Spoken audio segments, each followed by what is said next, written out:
Dan Constant.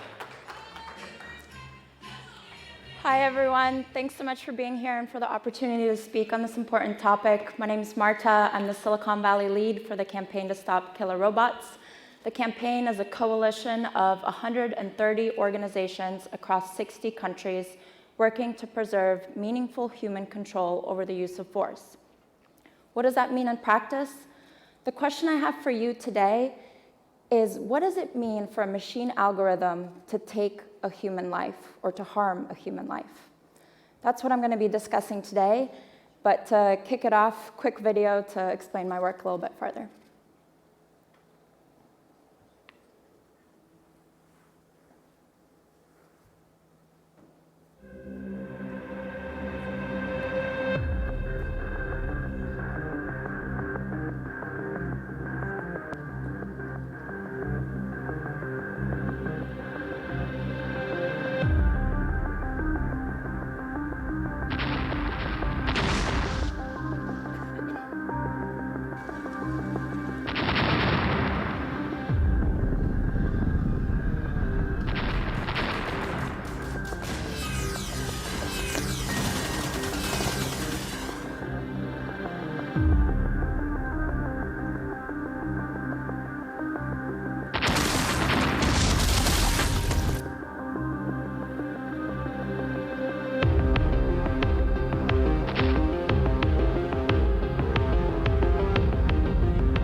Don't let the animation fool you. This topic is very serious. Part of the reason we don't use images of the Terminator and of Skynet and things like that is because, according to our definition of a killer robot, a fully autonomous weapon that selects and engages target without meaningful human control, these weapons don't actually exist. When you think of armed drones, there's actually a human pilot, an operator that still controls that system and uses their human decision-making and judgment in all of those attacks.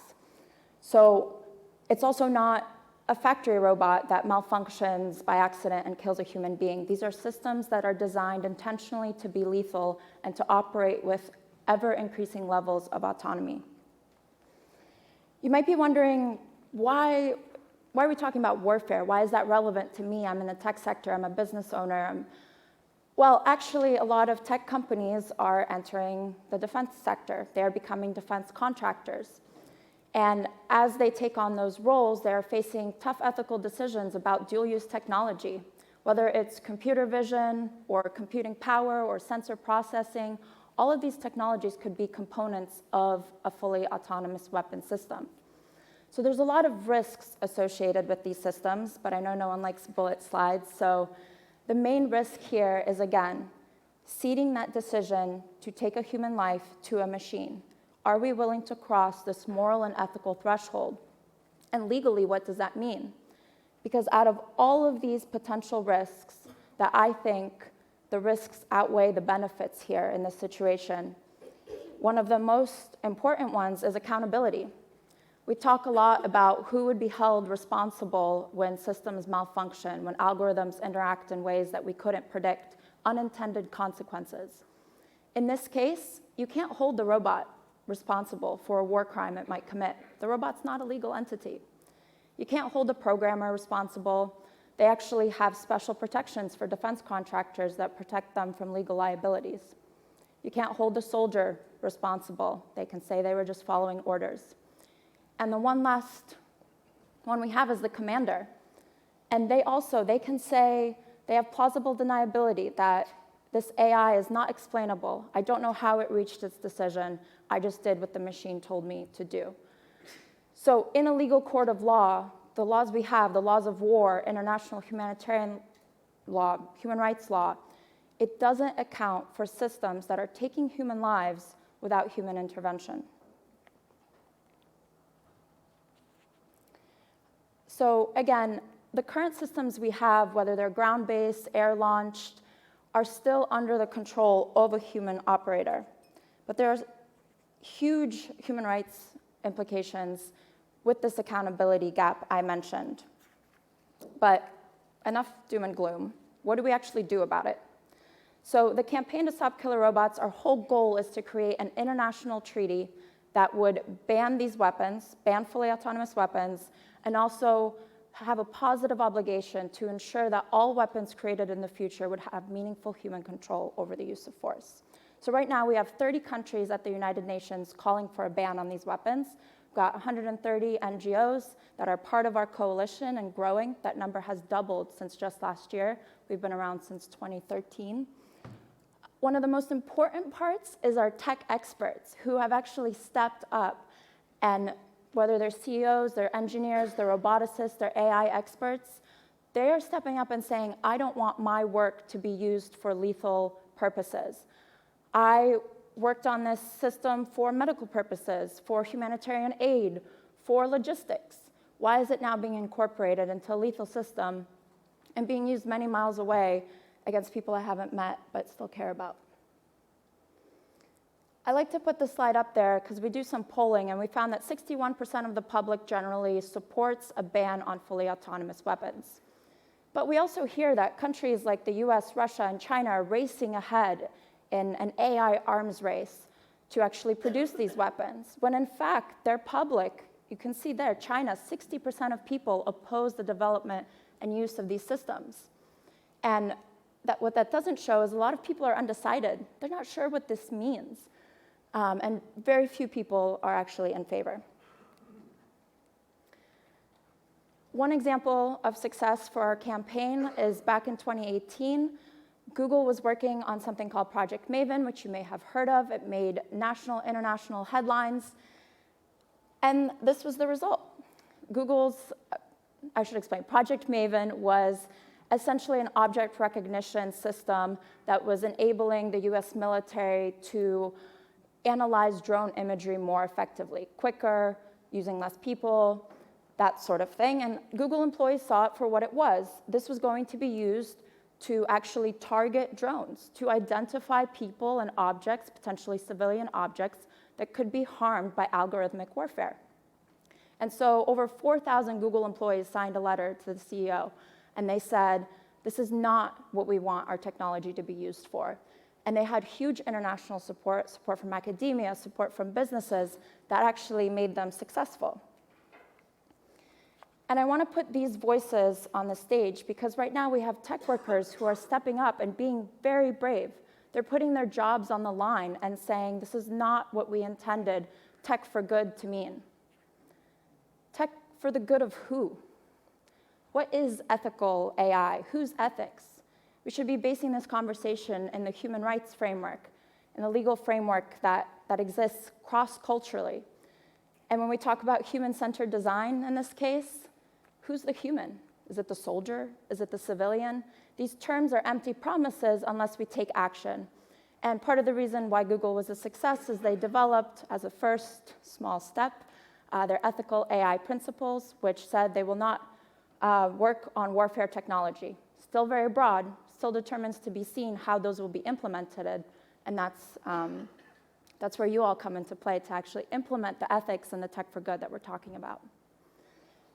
So policy on this front is moving really slowly, like painfully slowly. I was just at the United Nations talking with the diplomats who are still struggling with what algorithmic bias is, very basic things that Silicon Valley exists to help people understand. And that's what I'm calling for. We actually need people to step up and to be leaders and to share their expertise and to talk to policymakers, to talk to the press, to explain to the public the technical limitations of these systems, where the technology is today and why it's too brittle to be used in warfare and in policing and in immigration enforcement.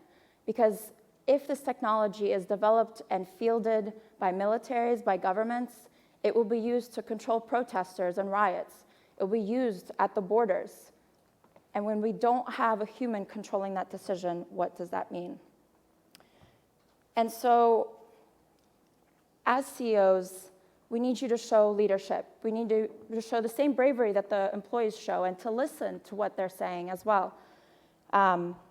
It's not enough to say, well, my company would never work on something that would contribute to this, because this technology is very much dual use. It has applications for good, and it has applications that are a little bit more ominous. And it's not enough to say, I would never do this. So be vocal. If you agree that machines should not take a human life, be vocal about that. Put that in writing. Say, my company will never contribute to the development of fully autonomous weapons.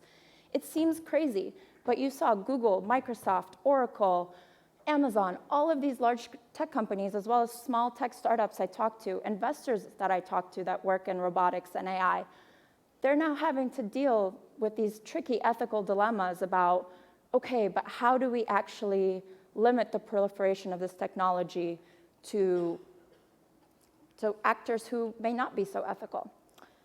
And so be vocal in that commitment. And as I slide it, I hear a lot that, this is inevitable. But it's really not, because there are incredible people in this room. And if we actually put our heads together, we've done this before. We've banned certain applications of a technology. We still use biology for good, chemistry for good, but we've banned a weaponized application of new technologies. So I ask you, what can you do to help ensure a ban on fully autonomous weapons? Thank you.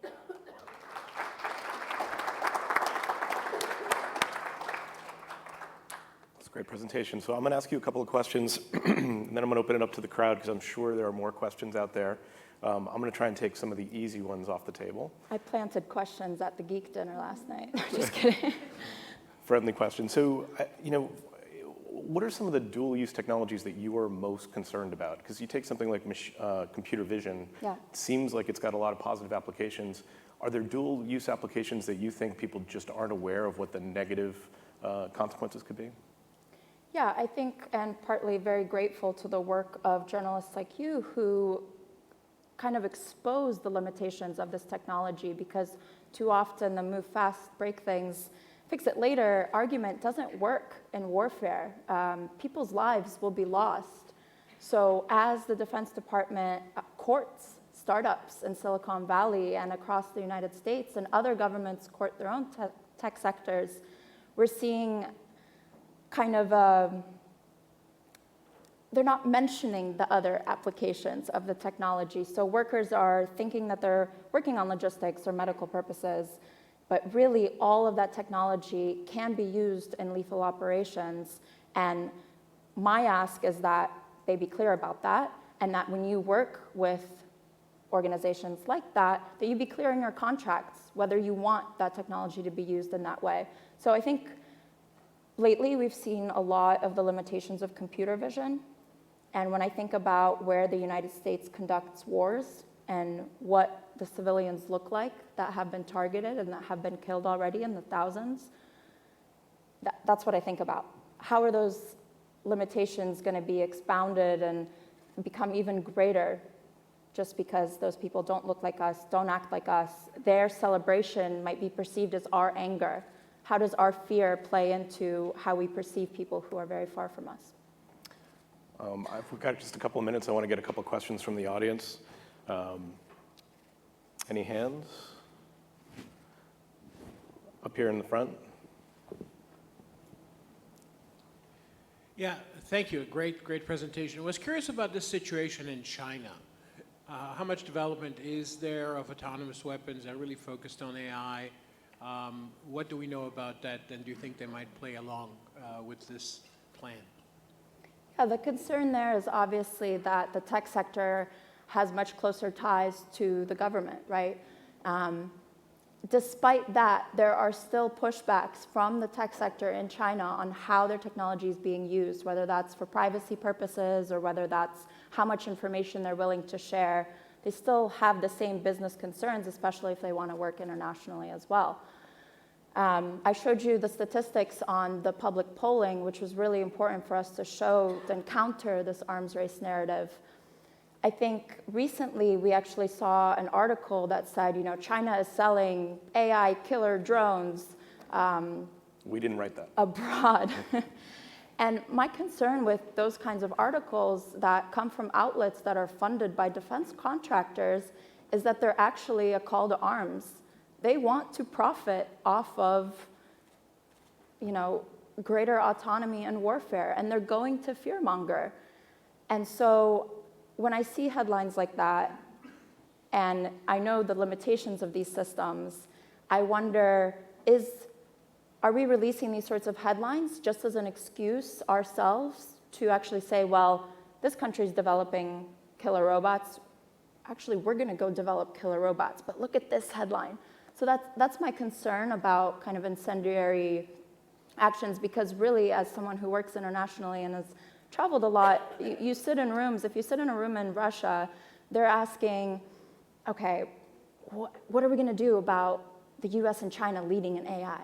And you sit in a room in the US and they're asking, what are we going to do about Russia and China leading in AI? So everyone's got the same mistrust, and part of what the campaign does at the United Nations is we've got all these countries in the room.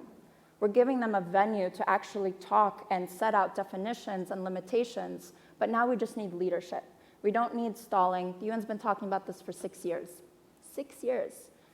And what they really need is they need more headlines from tech CEOs saying, this has to be stopped. This is one use case, one application of the technology that the risk is too great and it outweighs the benefits. If people want to learn more about the organization, learn how they can participate, how can they take part and find out what you're doing? Yeah, stopkillerrobots.org. Great website. We've got lots of resources there.